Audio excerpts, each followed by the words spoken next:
Bapa Tuhan, Yesus Tuhan, Roh Kudus Tuhan. Tetapi bukan 3 Tuhan, tapi 1 Tuhan.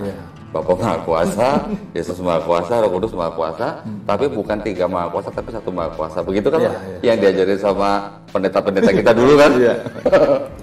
Kita dulu nih Pak, berpuluh-puluh tahun menjadi Kristen. Terkental. Waktu Pak Re di GBI yang sama dengan saya, kita pernah tahu nggak Pak bahwa PL kita tuh ternyata bukan berasal dari Kristen. Nah, kalau yang 5 kitab Musa, Pentateuch, Taurat atau Pentateuch, sampai Maliaki, itu sebenarnya bukan punya orang Kristen sebenarnya Pak, punya orang Yahudi. Ya, sama Pak. Ini kok TB2 keluar lagi, kenapa? Ada yang direvisi Pak. Ada yang beberapa kesalahan terjemahan di sini diperbaikin di sini. Terus yang di sini mengakunya berdasarkan buku ini mengakunya bahwa mereka sekarang sudah mengikuti kaidah bahasa Indonesia KBBI. KBBI. Tapi LI juga. LI juga. Ngakunya mengikuti KBBI. Tapi masih ada kata Allah di sini. Memang 10% dibanding. Karena dulu saya Pak, dulu saya telat sehari bayar 40-an ya Bu ya. Langsung ditelepon sama Pak Pendeta loh, Pak Doni sehat gitu. Enggak banyak Bu, 10% doang. Tapi ditelepon kalau telat sehari sama Pak Pendeta. Untuk bayar gedung. Mungkin tagihan Pajaronya udah jatuh tempo. Mungkin saya nggak tahu. Ya. Asyhadu Allah ilaha illallah wa asyhadu anna Muhammadan Rasulullah. Aku bersaksi.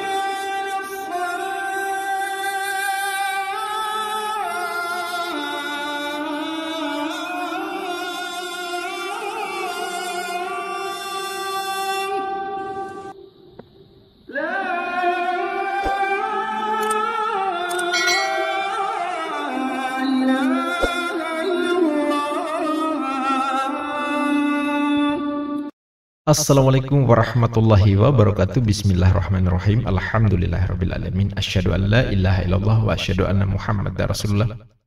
Sahabat, kali ini saya akan reaction video yang ditayangkan Kodonditan. Ada seorang pendeta yang menyatakan dirinya mantan pendeta Kristen dari GBI yang pernah melakukan layanan bertahun-tahun, kini hadir di kanal Donditan, berdialog dan Kodonditan, dan akhirnya mengucapkan 2 kalimat syahadat, ya, kembali pada fitrahnya, memilih Islam adinul haq, dibimbing Kodondi. Nah, Kodonditan ini dalam pengamatan saya bukan sekadar mualaf, tetapi mualaf jenius, ya, alumni Kristen GBI yang karakter dakwahnya sangat khas, ya.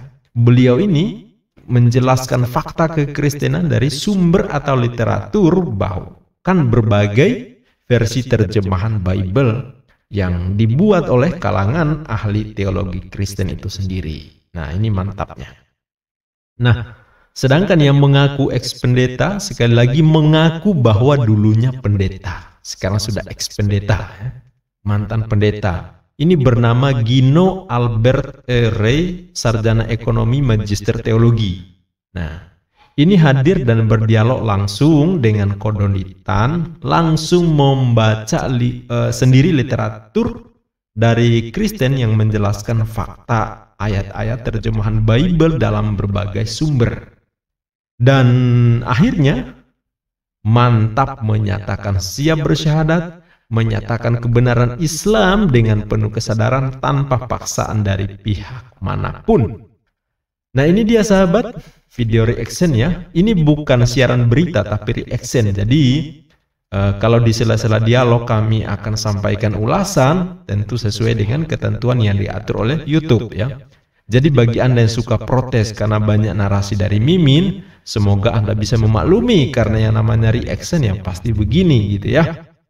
Oke, bagi yang belum subscribe silahkan tekan tombol subscribe untuk mendukung perkembangan channel ini dalam rangka melawan, memberantas anasir-anasir penyesatan dan pemurtadan yang gentayangan di sekitar kita. Sahabat, ini dia part demi part perjalanan keyakinan mantan pendeta menuju Islam.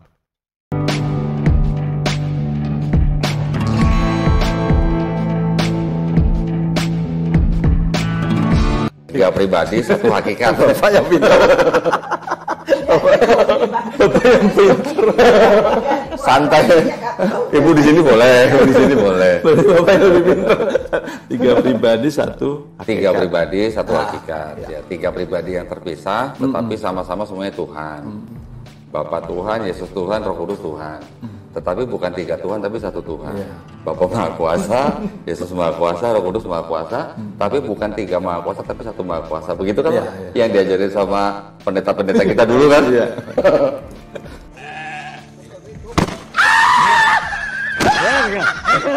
Nah, menurut Pak Re sekarang bagaimana? Apakah Pak Re masih meyakini itu atau sudah runtuh atau bagaimana? Kalau sudah lihat videonya Pak Doni, lama-lamanya Sudah. Alhamdulillah. Nah, di sini Pak Ray jujur mengatakan bahwa kalau menyimak dari videonya Pak Dondi, keyakinan tentang Trinitas ya hilang. Jadi saya yakin bahwa ulasan kodonditan ini memang bikin doktrin atau dogma para domba terkikis ya. Tapi tentu saja domba yang masih mau menggunakan akal sehatnya. Tapi bagi yang pokoknya imani aja, ya wes, tak peduli mau yang diyakini itu berdasar ayat atau enggak, pokoknya percaya, selesai. Ya, kita hargai ya, pilihan keyakinan itu hak masing-masing. Oke, kita lanjut. Kita menjalankan sholat, kita mengucapkan 2 kalimat syahadat dalam sholat juga kita harus berdasarkan pengetahuan, Pak. Iya. Meyakini, ya. Selain pengetahuan juga ada meyakini, kemudian juga menerima, juga taat atau patuh, juga jujur, juga ikhlas. 8 ya. Terakhir cinta, Pak. Nah, cintanya kepada 2 kalimat syahadat itu dengan arti cinta kepada Allah Subhanahu wa taala, cinta kepada Nabi, cinta kepada keislaman kita gitu. Nah, 7 ini yang menjadi dasar atau syarat di dalam sebuah kalimat syahadat, Pak. Jadi yang ingin saya korek dari Pak Re itu sebenarnya adalah akidah Pak Re sendiri dengan kekristenan apakah sudah hilang atau masih ada. Kalau masih ada, saya sangat terbuka kok untuk bicara, untuk membahasnya gitu ya. Ini semuanya yang Babel nih Pak. Gak berani aku lihat Sabtuan cinta. Jadi saya memang sudah mempelajari itu karena saya ingin membuktikan kepada keluarga besar saya bahwa kekristenan tuh adanya begini loh gitu. Dan saya objektif, saya tidak mau istilahnya kalau kamu Kristen tuh saya jadi benci kamu enggak. Mereka tetap keluarga saya, bahkan yang bukan keluarga saya pun juga kita tetap harus sama-sama menghormati kan Pak. Gitu. Tapi kalau kita bicara ilmiah nih, ilmiah itu artinya ada sumbernya nih. Ayo gitu. Karena saya udah kumpulin dari mau yang tahun berapa saya kumpulin gitu Pak. Nah, ini yang menarik.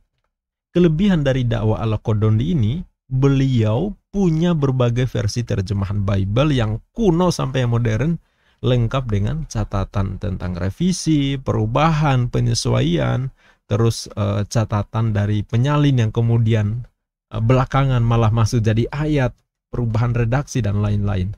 Nah, semuanya bisa beliau tunjukin. Sehingga kalau misal umpama nih ya, pendeta datang mau berdebat dengan Kodondi, tentu pada akhirnya mereka bukan lagi berdebat dengan Kodondi yang mewakili Islam, tetapi akan berdebat dengan kitab mereka sendiri. Ya, jadi sangat seru ini. Contoh, penggunaan kata Tuhan di Alkitab. Padahal yang dimaksud adalah Tuan atau Lord, bukan God. Jadi ini persoalan. Nah, persoalan dalam terjemahan Alkitab atau terjemahan Bible. Nah, oke, kita lanjut.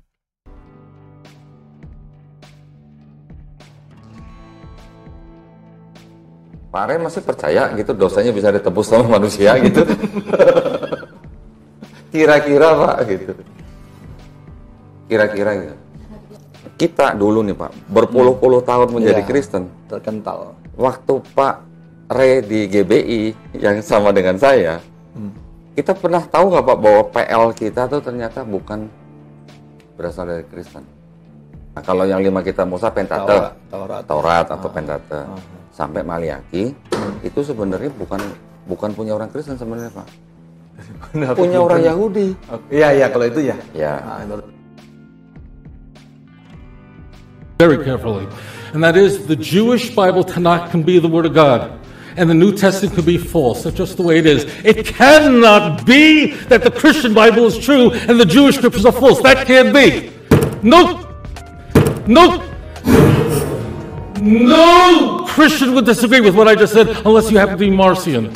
Second century thing. Forget about that. But the key is that the Christian Bible depends on us, on the Jewish scriptures. And therefore, if you want to sleep tonight. Tapi apakah kita pernah mempelajari perjanjian lama itu dulu ditulis kapan, dipakai oleh kekristenan kapan, dikoreksi kapan gitu. Kalau itu Nah, belajar lagi. ternyata itu ada ilmunya, Pak. Jadi rupanya perjanjian lama itu sebenarnya adalah milik bangsa Yahudi yang mana mereka pada waktu itu tidak mengenal Yesus. Sampai Yesus pun ada, mereka juga tidak menerima Yesus sebagai Mesias yang dijanjikan di dalam PL. Karena konsepnya beda. Ya, konsep pemahaman. Konsep di dalam Yahudi itu untuk PL, Mesias yang dijanjikan itu bukan Tuhan yang turun sendiri jadi manusia gitu, Pak. Tapi nanti Terus bukan datang 2 kali, datang cuma sekali, bukan datang sekali, gagal misi, terus datang lagi gitu, nggak ada konsep begitu, Pak. Gitu. Itu di konsepnya Yahudi. Dulu kita pernah tahu nggak, Pak, begitu? Nggak ada. Karena pendeta nggak pernah ngajarin begitu juga. pendeta nggak sekolah gitu. Tuh, nah tahu-tahu, Pak, dari konsepnya PL, tiba-tiba di perjanjian baru Muncul. ada cerita Tuhan bisa turun sendiri ke bumi gitu, Pak. Muncul dalam bentuk manusia Yesus gitu.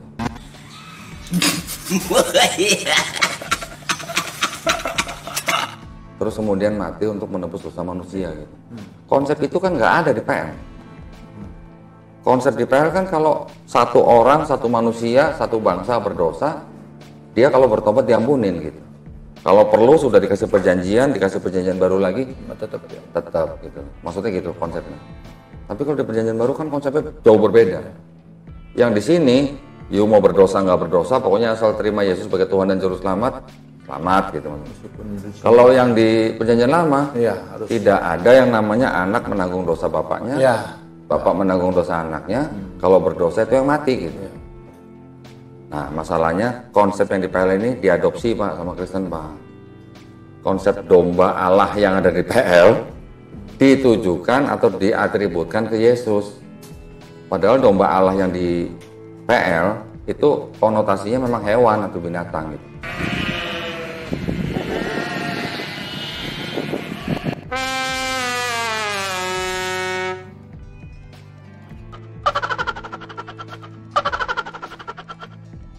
Ya, berarti di Kristen nggak diberitahu bahwa kitab PL itu aslinya memang milik Yahudi.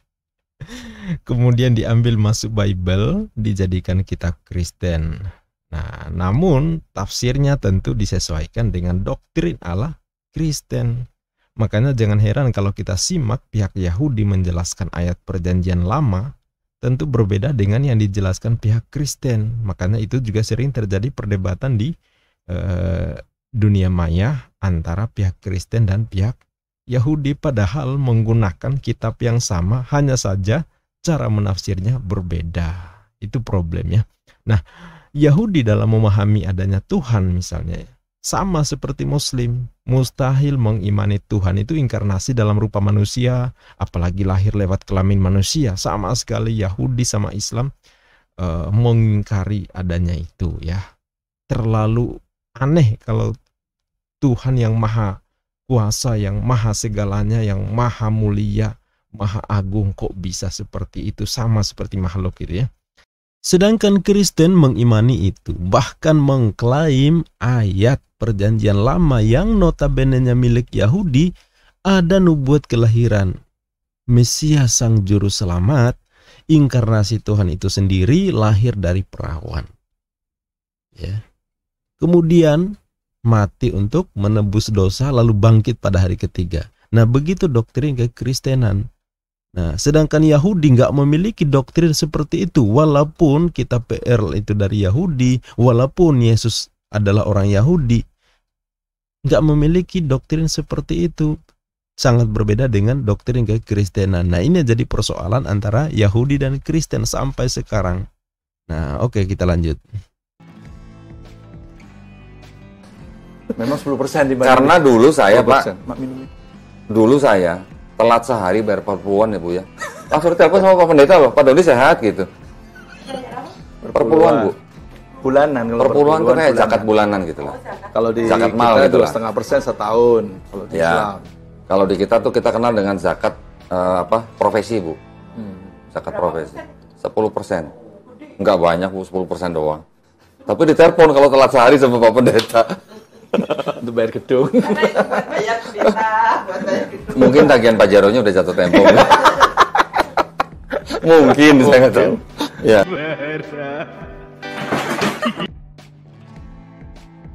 Siapa dong dengan ayat ini dong? Ayat ke-7 Pak. Ini kan 1 Yohanes 5 ayat 7. Ini 4. Iya, ini 5-nya di sini. Nah, ini 5. Oh, 5. Nah, ini ayat 7. Apal dong Pak. Yang inilah dia yang telah datang dengan air sebab- dan darah, yaitu Yesus Kristus, bukan saja dengan air tapi dengan air dan dengan darah. Dan rohlah yang memberi kesaksian, karena roh adalah kebenaran. Dari ayat 7 ini kan Sebab ada 3 yang memberi kesaksian di dalam surga, Bapa, Firman, dan Roh Kudus. Dan ketiganya adalah satu. nah, apal dong Pak. Iya. Bapak waktu di STT tahu nggak itu ayat sisipan? Kalau dalam kurung biasanya kan nggak ditulis. Ini dalam kurung, Iya. ya kan? Kalau di Katolik ditulis ya. Ini Bible yang TB2 udah Bapak udah pernah lihat belum? Ada TB2. Yang tadinya di TB sebelumnya nggak ada dalam kurung, di sini ada yang dalam kurung Pak. Oh, TB2 belum? Ini baru keluar 2003. Oh, pantesan. TB1 tok. Kurang lebih. Nah, ayat ini Tapi Pak. ini ayat ini kok ada di Katolik, di TB1 kita nggak ada ya? Ada. Ada. Ada. TB1. Ini TB1, ini TB2. Kok di dalam kurung dia? Sebentar, Dan Pak. tutup kurungnya juga nggak ada nih. Ada sampai dikata di bumi. Oh, Pak. dipanjang Nah, di bawah. 1 Yohanes 4 ayat 5.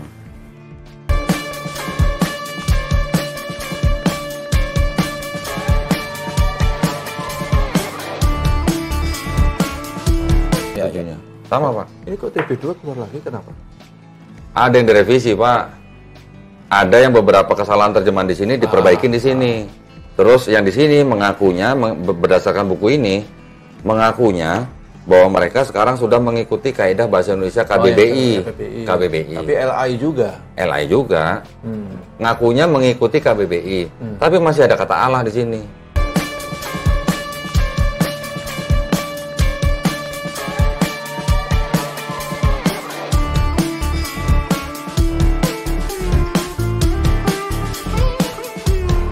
Nah itu kan jadi kerancuan gitu. Betul. Sangat jelas kalau kita lihat ya bagaimana ekspresi kebingungan Pak Rey ketika ditunjukkan fakta-fakta terkait isi terjemahan ayat Bible yang berbeda-beda dalam berbagai versi. Bahkan seperti awalnya catatan pinggir dari penyalin atau mungkin juga penafsir ya, akhirnya ikut masuk ke dalam ayat ya. Kemudian versi kuno dan versi terbaru pun ternyata ada yang berbeda ya. Karena memang dalam terjemahan Bible itu tidak disertakan original teksnya, sehingga tak bisa dikonfirmasi langsung mana yang benar jika terjadi perbedaan di berbagai versi. Nah, sebagai contoh misalnya ayat larangan makan babi, kan di Bible kita temukan di terjemahan yang satu mengatakan babi, di terjemahan yang lain menyebutnya bukan lagi babi tapi ditambah hutan jadi babi hutan. Nah, jadi ada perbedaan penulisan, di satu menyebut babi tapi di sisi lain menyebut babi hutan. Atau misalnya sering juga kita temukan ada versi yang satu menyebut kata lalat, tapi di versi yang lain bukan lalat tapi nyamuk. Nah, padahal kita tahu antara lalat dan nyamuk itu tentu berbeda. Nah, bagaimana mungkin di ayat yang sama yang satu menyebut lalat, yang satu menyebut nyamuk? Nah, ini kan problem ya. Nah, kalau sekedar perbedaan antara lalat dan nyamuk, ya masih sepele lah ya. Tapi kalau menyangkut dasar teologis, menyangkut keyakinan, menyangkut pilihan akidah, nah, misalnya Lord yang bermakna Tuan, junjungan, kanjeng, itu ditulis dengan kata Tuhan. Nah, karena ditulis dengan kata Tuhan, jadinya diartikan sebagai Sang Pencipta, Sang Maha Kuasa, kan jadi sama dengan God. Nah, tentu masalah. Contoh seperti di Yohanes 13:13, akulah guru dan Tuan, harusnya. Tapi ditulis akulah guru dan Tuhan. kan jadinya problem. Masalahnya adalah tidak semua Kristen memahami bahwa kata Tuhan di terjemahan Bible itu bermakna sama dengan Tuan, junjungan, kanjeng, Gusti. Nah, bukan bermakna Tuhan atau God. Itu yang sering dikritik keras oleh si wartawan Injil, Franz Donald. Oke, kita lanjut. Nah, sekarang di sini Pak, ini ada catatannya nih. Di bawahnya. Ayat 7-8 di dalam ini sampai di kata bumi nih. Coba baca nih. Tidak terdapat dalam naskah Yunani yang paling tua. Ini kan tadinya awal catatan di pinggir halaman, Pak. Iya. Kalau di dalam tradisi penyalinan Bible, catatan-catatan yang di pinggir halaman atau yang di tengah dua kolom itu kan disebut skolia. Ya, skolia. Makanya sekarang ada istilah scholar kan. Berarti catatan itu yang tadinya catatan menjadi ayat. Artinya apa, Pak? Ya, kenapa dimasukin ya? Ada apa namanya? Seperti kayak ada penafsiran dari penyalin yang dijadikan ayat gitu. Nah, Bapak sudah meninggalkan pendeta, sekarang sudah mau ke Islam. Tapi artinya dengan melihat ini, kan berarti terbukti Pak bahwa di dalam salah satunya yang itu adalah tidak suci gitu Pak. Kalau menurut saya, karena ada ayat yang tidak asli. Tidak asli apa Pak? Tata lain yang tidak asli apa? Kalau tidak asli itu apa Bu? Oh, dia yang ngomong, bukan saya. Tidak asli. Dan banyak Pak ayat-ayat begini, di sini catatannya ada. Oh, yang dari Katolik ini? Iya, entah di Matius, di Markus. Jadi kok waktu saya Kristen ya belum baca itu Pak. Kayaknya belum pernah. Waktu di GBI nggak? Iya, nggak ada nih. Orang Katolik pun nggak punya ini Pak. Jemaat Katolik pun juga nggak punya ini. Jemaat itu ya. Nih Pak, lihat nih depannya nih. Tidak untuk dipersembahkan kepada siapa. Tapi Bible ini ya khusus untuk calon pastor. Oh. Yang di seminari.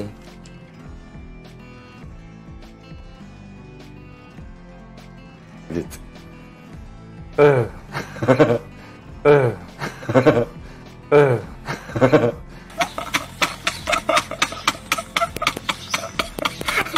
Jadi kalau yang tidak paham dengan kekristenan secara akarnya Bu, mereka hanya mengikuti secara dogma atau doktrin, jadi iman. Gitu.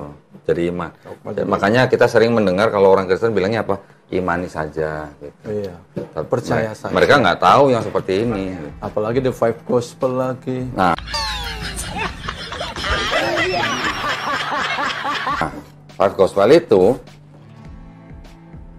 dilarang sama pendeta untuk dibaca sama jemaatnya. Betul Pak? Ini Bu.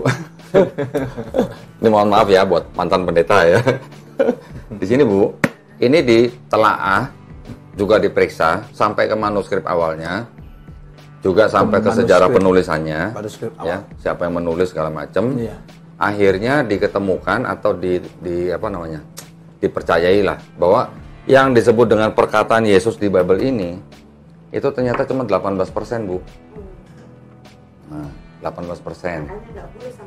Ya. Ini yang menulis kira-kira 79 ahli-ahli teologi Perjanjian Baru. 79 kurang lebih Bu yang nulis Bu ya. Semuanya ahli-ahli semua. Title-nya semua di belakang tuh kalau nggak PhD, DD, MD segala macam. Pokoknya barangnya D aja. Berbagai universitas. Divinity. 79 orang itu disebut kelompok Jesus Seminar. Ini Bu ya. Terus kemudian diprakarsai oleh ini Robert W. Funk. Mereka meneliti Bible, Gospel ini. Kemudian ditengarai bahwa yang dianggap sebagai perkataan Yesus cuma 18%. Nah, makanya ini nggak, ya, makanya ini nggak boleh diajarkan ke jemaat nih gitu. Semua. Betul Pak?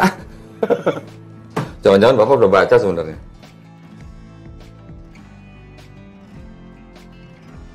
Karena ada pengaruh paganisme di Perjanjian Barunya.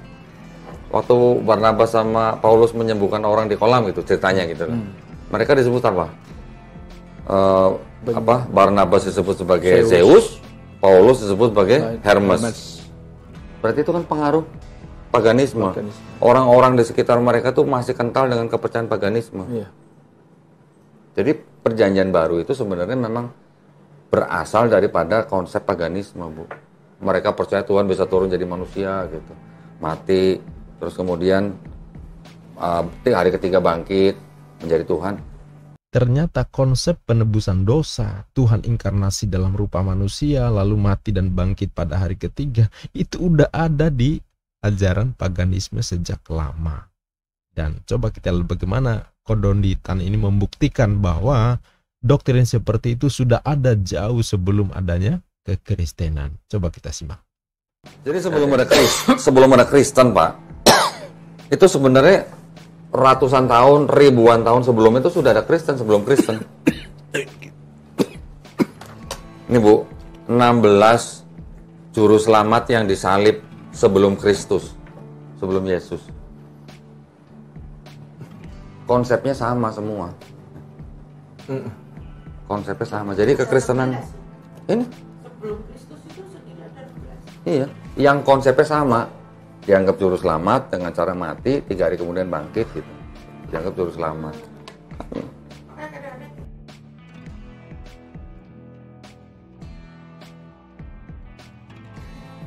Alhamdulillahirrabbilalamin, wassalatu wassalamu ala rasulillah. Di hadapan saya ada Bapak Gino Albert E. Rey S.E. MTH.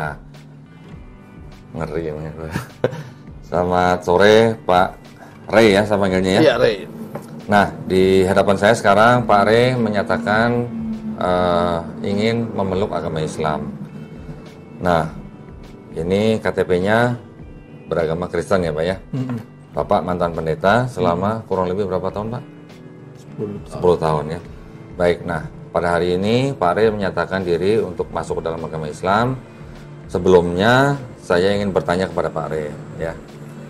Yang pertama, apakah ada yang memaksa Pak Rey untuk masuk dan memeluk agama Islam, atau memang Pak Rey mau masuk agama Islam itu dengan kemauan sendiri Pak? Enggak ada maksa dan kemauan sendiri. Nggak ada maksa, kemauan sendiri ya. Alhamdulillah ya. Terus kemudian Bismillah Ar-Rahman Ar-Rahman Ar-Rahim. Ar-Rahim. Dengan asma Allah Dengan asma Allah yang maha pengasih yang maha pengasih lagi maha penyayang. lagi maha penyayang. Asyhadu Asyhadu alla Allah ilaha ilaha illallah illallah wa wa asyhadu asyhadu anna anna Muhammadan Muhammadan Rasulullah. Rasulullah. Aku bersaksi Aku bersaksi tiada Tuhan tiada Tuhan selain Allah, selain Allah. dan aku bersaksi Aku bersaksi Nabi Muhammad Nabi Muhammad adalah utusan Allah. utusan Allah. Alhamdulillah. Terus sekarang Pak, sama-sama GBI. Alumni GBI. Alhamdulillah dipersatukan dengan kalimat syahadat Pak. Ya. Baik. Alhamdulillah. Terima kasih banyak. Alhamdulillah akhirnya ex-pendeta Kristen dari GBI kembali pada fitrahnya, mengimani Allah satu-satunya ilah yang hak diibadahi. Allah, dia yang esa, tempat bergantung semua makhluk. Dia tidak beranak dan tidak dilahirkan. Tidak ada yang setara dengan dia. Tidak terimajinasi bentuk, ukuran, warna, dimensi. Dia maha ghaib, yang kuasa menciptakan yang ghaib. Dan mengimani Nabi Isa atau Yesus Kristus hanya seorang nabi dan utusan Allah, sebagaimana ditegaskan oleh Yesus di Yohanes 17 ayat 3, Markus 12:29. Dan tentu saja mengimani Rasulullah Muhammad SAW sebagai penutup kenabian, seorang Rasul yang diutus untuk seluruh umat manusia, bahkan menjadi rahmat seluruh alam. Wa ma arsalnaka ila kafatan linnas, tidaklah engkau diutus ya Muhammad melainkan untuk seluruh manusia. Wa ma arsalnaka ila rahmatan lil alamin, tidaklah engkau diutus ya Muhammad melainkan untuk rahmat seluruh alam, ya. Beliau diutus menghancurkan sekat-sekat perbedaan suku, golongan, warna kulit, kasta, membebaskan perbudakan. Semuanya setara di bawah kalimatullah la ilaha illallah Muhammad Rasulullah. Semoga Pak Rey yang kini telah berikrar sebagai muslim, istiqomah dalam Islam, bahkan menjadi pencerah orang-orang di sekitarnya. Amin ya rabbal alamin. Sahabat, demikian yang bisa kami ulas, yang bisa kami review pada kesempatan ini. Sampai jumpa di video berikutnya, insyaallah. Billahi taufiq wal hidayah. Wassalamualaikum warahmatullahi wabarakatuh.